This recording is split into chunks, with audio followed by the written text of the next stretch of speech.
রমজানের শেষ দশক শুরু হইল, কিন্তু আমার জীবনে কি কিছু বদলাইব? রাসূলুল্লাহ সাল্লাল্লাহু আলাইহি ওয়াসাল্লাম বলেছেন, যে ব্যক্তি লাইলাতুল কদর পায় তার আগের গুনাহ মাফ হয়ে যায়।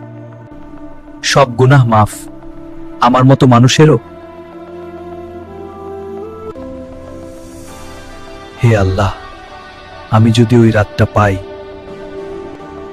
ইয়া আল্লাহ, আমার জীবনটা বদলাইয়া দেন। আস্তাগফিরুল্লাহ, আস্তাগফিরুল্লাহ, আস্তাগফিরুল্লাহ। নাও বাবা, দোয়া কইল আমার জন্য।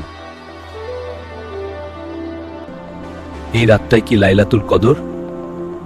এই রাতটাই কি লাইলাতুল কদর? আজ আমার বুকটা হালকা লাগতেছে।